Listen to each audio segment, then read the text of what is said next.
नमस्कार दोस्तों, चलिए जानते हैं उत्तर प्रदेश की फटाफट 50 बड़ी खबरों को सिर्फ 10 मिनट में। लेकिन उससे पहले आप यह वीडियो किस जगह से देख रहे हैं हमें कमेंट में जरूर बताएं। भदोही में आसमान में संदिग्ध ड्रोन दिखने से लोगों में दहशत फैल गई। स्थानीय निवासियों ने इसकी सूचना पुलिस को दी। पुलिस ने मामले की जांच शुरू कर दी है और लोगों से अफवाहों पर ध्यान न देने व शांति बनाए रखने की अपील की है। सुरक्षा व्यवस्था बढ़ा दी गई। उत्तर प्रदेश के एक जिले में हाईवे के किनारे कूड़ा फेंकने पर जुर्माना लगाने का निर्णय लिया गया है। प्रशासन ने नगर पालिका को सख्त निर्देश दिए हैं कि वे सफाई व्यवस्था कड़ाई से लागू करें और अवैध ढंग से कचरा फेंकने वालों पर तुरंत कार्रवाई करें। इसका उद्देश्य स्वच्छता बनाए रखना और पर्यावरण संरक्षण को बढ़ावा देना है। बरेली प्रशासन ने उपद्रव फैलाने, बीड़ियां संबंधित स्थानों की पहचान, निकासी और अवैधानिक निर्माण हटाने में मदद करेगा। अधिकारियों ने कानून के दायरे में सख्त कार्रवाई का संकेत दिया और जनता से शांति बनाए रखने का आग्रह किया। उत्तर प्रदेश में मानसून की वापसी के साथ मौसम ने फिर करवट ली है। दशहरे पर कई जिलों में भारी बारिश और तेज तूफानी हवाओं का अलर्ट जारी किया गया है। मौसम विभाग ने लोगों को सतर्क रहने, सुरक्षित स्थानों पर रहने और अनावश्यक यात्रा से बचने की सलाह दी है। 18 अक्टूबर को प्रदेश भर के राज्य कर्मचारी सड़क पर उतरकर प्रदर्शन करेंगे। उनकी नाराजगी वेतन विसंगतियों, पदोन्नति में देरी और नई भर्तियों की धीमी प्रक्रिया को लेकर है। कर्मचारी संगठनों ने सीएम से लंबित मांगों के समाधान की अपील की है और चेतावनी दी है कि आंदोलन तेज हो सकता है। डीआईजी प्रभाकर चौधरी ने एटा पुलिस को सोशल मीडिया की निगरानी तेज करने और माहौल खराब करने वालों पर कड़ी कार्रवाई का निर्देश दिया। फेक खबरें फैलाने, भड़काऊ पोस्टर उकसाने वाले खातों की पहचान कर कानूनी कार्रवाई व तुरंत ब्लॉकेज करने को कहा गया। नागरिकों से भी जिम्मेदारिता निभाने की appeal. UP international trade show में कानपुर का मशहूर बुकनू लोगों के बीच आकर्षण का केंद्र बना हुआ है। इसके अनोखे स्वाद और लाजवाब खुशबू से लोग बड़ी संख्या में स्टॉल की ओर खींचे चले आ रहे हैं। विदेशी मेहमानों ने भी इसकी तारीफ की और खरीदारी में रुचि दिखाई। भारतीय क्रिकेट टीम की पाकिस्तान पर जीत के बाद पूरे देश में जश्न का माहौल है। मुख्यमंत्री योगी आदित्यनाथ समेत कई नेताओं ने टीम इंडिया को शानदार प्रदर्शन के लिए बधाई दी। नेताओं ने खिलाड़ियों के जज्बे और टीम स्पिरिट की सराहना करते हुए इसे देश के लिए गौरवपूर्ण क्षण बताया। यूपी बोर्ड ने बड़ा फैसला लेते हुए स्कूलों में शिक्षकों और छात्रों की उपस्थिति अब ऑनलाइन दर्ज करने की व्यवस्था लागू की है। इस कदम से पारदर्शिता बढ़ेगी और फर्जी उपस्थिति पर रोक लगेगी। शिक्षा विभाग का कहना है कि इससे पढ़ाई की गुणवत्ता और अनुशासन में सुधार होगा। यूपी के एक जिले में जन्म और मृत्यु प्रमाण पत्र बनवाने की प्रक्रिया अब आसान हो गई है। प्रशासन ने ई ऑफिस प्रणाली की शुरुआत की है, जिससे आवेदन ऑनलाइन निपटाए जाएंगे। इससे लोगों को अनावश्यक चक्कर लगाने से राहत मिलेगी और प्रमाण पत्र समय पर उपलब्ध हो सकेंगे। उत्तर प्रदेश में 7 अक्टूबर 2025 को महर्षि वाल्मीकि जयंती के अवसर पर सार्वजनिक अवकाश घोषित किया गया है। इस दिन सभी सरकारी और निजी स्कूल, कॉलेज, बैंक तथा सरकारी दफ्तर बंद रहेंगे। मुख्यमंत्री योगी आदित्यनाथ ने इस अवसर पर रामायण के अखंड पाठ और विभिन्न सांस्कृतिक कार्यक्रमों के आयोजन की घोषणा की है। उत्तर प्रदेश में दिवाली से पहले 5 लाख से अधिक छात्रों को लंबित छात्रवृत्ति वजीफा वितरण की तैयारी है। मुख्यमंत्री योगी आदित्यनाथ ने कहा कि यह कदम शिक्षा को बढ़ावा देने और छात्रों की आर्थिक मदद के लिए उठाया गया है। भुगतान सीधे छात्रों के बैंक खातों में किया जाएगा। उत्तर प्रदेश में 54 लैब टेक्नीशियन की नियुक्तियों में कथित गड़बड़ी की जांच की जाएगी। संबंधित अधिकारियों ने जांच के लिए सभी नियुक्त उम्मीदवारों के नाम उपलब्ध कराए हैं। जांच टीम सत्यापन करेगी कि चयन प्रक्रिया नियमों के अनुरूप हुई या नहीं और दोषी पाए जाने पर सख्त कार्रवाई की जाएगी। उत्तर प्रदेश में विश्वविद्यालयों में नियुक्तियों को लेकर योगी सरकार ने बड़ा फैसला लिया है। सरकार ने सभी विश्वविद्यालयों को स्पष्ट और पारदर्शी चयन प्रक्रिया अपनाने के निर्देश दिए हैं। इसके तहत पदोन्नति, नई भर्तियों और शैक्षणिक नियुक्तियों में नियमों का सख्ती से पालन सुनिश्चित किया जाएगा। उत्तर प्रदेश के 75 जिलों में 9 से 16 अक्टूबर तक ट्रेड शो आयोजित होंगे। मंत्री राकेश सच्चान ने बताया कि इन प्रदर्शनों में स्थानीय उद्यमियों और कारीगरों को मुफ्त स्टॉल मिलेगा, जिससे उन्हें अपने उत्पाद प्रदर्शित करने और बाजार विस्तार का मौका मिलेगा। प्रदेश सरकार का उद्देश्य स्थानीय उद्योग और कला को बढ़ावा देना है। गाजीपुर में रहस्यमय ड्रोन के उड़ने से लोगों में दहशत फैल गई है। ग्रामीण रात भर सतर्क रहकर अपने घरों और मोहल्लों की सुरक्षा कर रहे हैं। पुलिस ने मामले की जांच शुरू कर दी है और लोगों से अफवाहों पर ध्यान न देने तथा शांति बनाए रखने की अपील की है। उत्तर प्रदेश में एक बुजुर्ग को ईडी और इनकम टैक्स अफसर बताकर डराया गया और उसके खाते से 23 लाख रुपए ट्रांसफर करवा लिए गए। पुलिस ने मामला दर्ज कर जांच शुरू कर दी है। अधिकारियों ने लोगों से सावधानी बरतने और अनजान कॉल या संदेश पर भरोसा न करने की चेतावनी दी है। उत्तर प्रदेश में एक महिला ने बिना तलाक दिए पति की दूसरी शादी के खिलाफ प्रधानमंत्री पोर्टल पर शिकायत दर्ज कराई है। महिला का आरोप है कि पति ने कानून और नैतिकता का उल्लंघन किया है। अधिकारियों ने शिकायत की पुष्टि की है और मामले की जांच शुरू कर दी है। देवरिया में पूजा के लिए कलश भरने गए 4 युवक सरयू नदी में डूब गए। घटना में एक युवक को समय रहते बचा लिया गया, जबकि बाकी 3 की तलाश जारी है। स्थानीय प्रशासन और गोताखोर घटनास्थल पर राहत और बचाव कार्य में जुटे हुए हैं। वाराणसी में रोपवे के गोंडोला गिरने की झूठी खबर फैलाने पर पुलिस ने 2 लोगों के खिलाफ मामला दर्ज किया है। यह अफवाह सोशल मीडिया पर वायरल हुई थी और लोगों में भय फैलाने का प्रयास किया गया। पुलिस ने सचेत किया कि अफवाहों पर ध्यान न दें और जिम्मेदारी से जानकारी साझा करें। उत्तर प्रदेश सरकार ने बड़ा ऐलान किया है। तय तारीख को पूरे प्रदेश में सार्वजनिक अवकाश रहेगा। इस दौरान स्कूल, कॉलेज, सरकारी और निजी दफ्तर पूरी तरह बंद रहेंगे। अवकाश के दिन बाजार और अन्य संस्थान भी प्रभावित होंगे। आदेश सभी जिलाधिकारियों को भेजा गया है। पतंजलि संस्थान गौशालाओं को आत्मनिर्भर बनाने की दिशा में काम कर रहा है। हर जिले में 10 से 12 गौशालाओं को मॉडल के रूप में विकसित किया जा रहा है। यहाँ गोबर से खाद, बिजली और अन्य उत्पाद तैयार किए जा रहे हैं। इससे पशुपालकों की आय बढ़ेगी और गौशालाएं स्वावलंबी बनेंगी।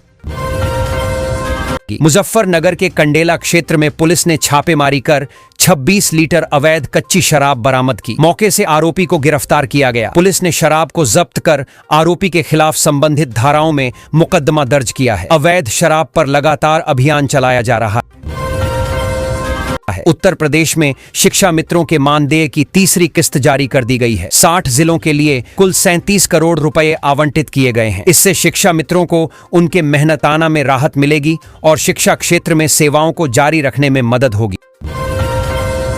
गाजियाबाद में वाहन चालकों को बिना हेलमेट पेट्रोल लेने से रोकना मुश्किल साबित हो रहा है। इससे सड़क सुरक्षा पर खतरा बढ़ा है। नागरिक और सुरक्षा विशेषज्ञों ने इस पर कड़ी कार्रवाई और पेट्रोल पंपों पर नियम पालन सुनिश्चित करने के लिए उपाय करने की मांग की है।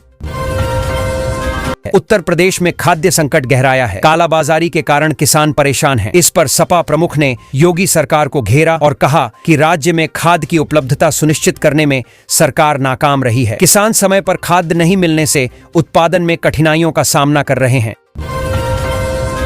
विकसित यूपी 2047 योजना के तहत अब तक 11 लाख सुझाव मिले हैं। सीएम योगी के निर्देश पर 75 जिलों में जनता से संवाद किया गया। नागरिकों की राय और सुझावों को योजना में शामिल कर प्रदेश के सर्वांगीण विकास और उन्नति के लिए रणनीतियां बनाई जा रही हैं। 33 जिलों में हुई धांधली के मामले में संयुक्त आयुक्त ने सख्त निर्देश दिए। खर्च की सीमा 2 लाख रुपए होने के बावजूद 6 लाख रुपए का भुगतान किया गया। अधिकारियों को नियमों का पालन और वित्तीय अनुशासन सुनिश्चित करने के लिए कड़ी 6 कदम उठाने को कहा गया।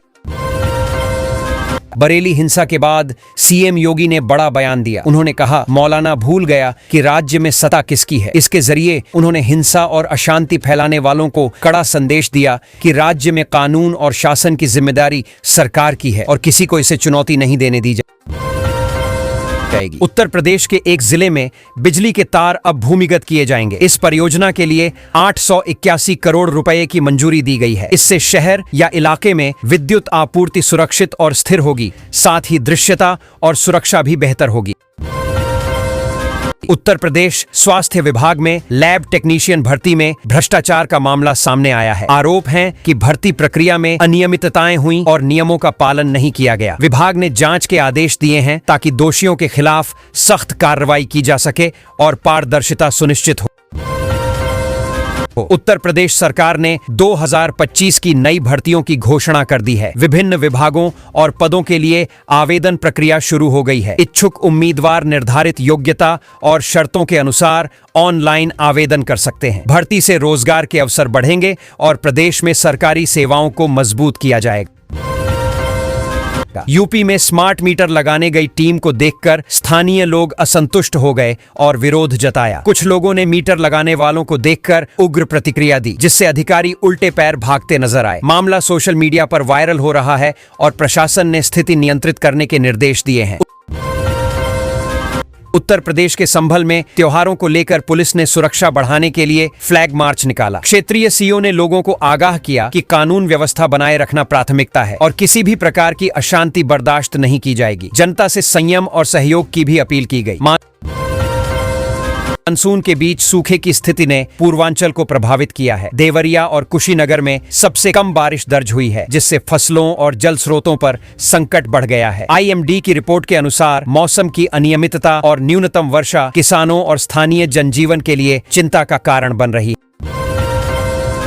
जिले में पहला सैनिक स्कूल खुलने जा रहा है। इसमें पढ़ाई CBSE पैटर्न के अनुसार होगी। प्रवेश प्रक्रिया जनवरी से शुरू होगी। स्कूल का उद्देश्य छात्रों को गुणवत्तापूर्ण शिक्षा के साथ साथ अनुशासन और सैनिक प्रशिक्षण का अनुभव देना है, ताकि वे भविष्य में देश सेवा के लिए तैयार हो सके।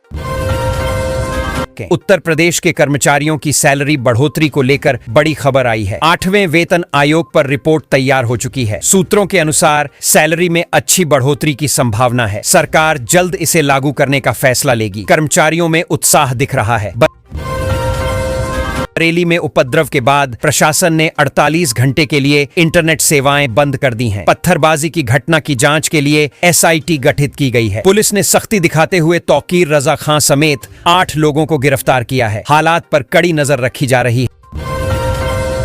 ताजमहल ने एक बार फिर अपनी लोकप्रियता से सबको चौंका दिया है। 2024 के पर्यटन आंकड़ों के मुताबिक यहां आने वाले सैलानियों की संख्या रिकॉर्ड स्तर पर पहुंच गई। देशी विदेशी पर्यटकों की भारी भीड़ ने इसे पर्यटन का केंद्र बना दिया है। इससे प्रदेश की आय और प्रतिष्ठा दोनों बढ़ी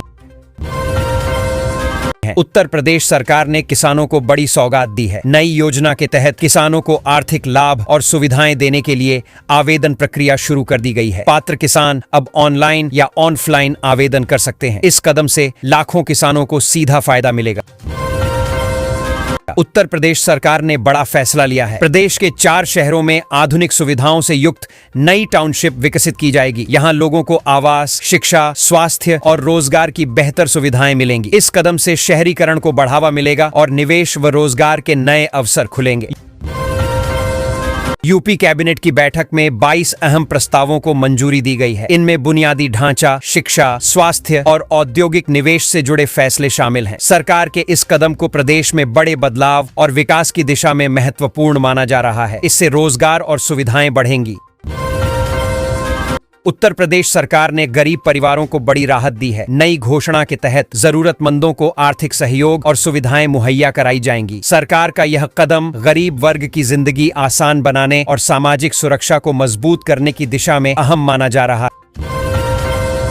उत्तर प्रदेश में विकास की रफ्तार तेज करने के लिए सरकार ने एक और नया एक्सप्रेसवे बनाने की घोषणा की है। यह एक्सप्रेसवे कई जिलों को आपस में जोड़ेगा और आवागमन आसान करेगा। इससे न सिर्फ समय की बचत होगी, बल्कि उद्योग, व्यापार और रोजगार के अवसर भी बढ़ेंगे।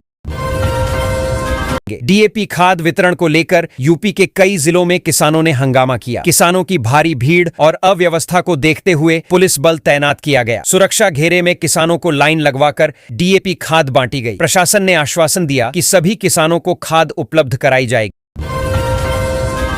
उत्तर प्रदेश के मुख्यमंत्री योगी आदित्यनाथ ने कई जिलों के अधिकारियों को कड़ी हिदायत दी। उन्होंने कहा कि असामाजिक तत्वों के खिलाफ सख्त कार्रवाई होनी चाहिए। अधिकारियों को प्रशासनिक जवाबदेही और कानून व्यवस्था बनाए रखने पर ध्यान देने का निर्देश दिया गया, ताकि प्रदेश में सुरक्षा और शांति सुनिश्चित हो सके। सरकार ने बकरी पालन को बढ़ावा देने के लिए बड़ी योजना शुरू की है। इसके तहत इच्छुक किसानों और उद्यमियों को 1 करोड़ रुपए तक का लोन मिलेगा। साथ ही लागत का 50% तक सब्सिडी भी दी जाएगी। यह कदम रोजगार और ग्रामीण आजीविका बढ़ाने में मदद करेगा।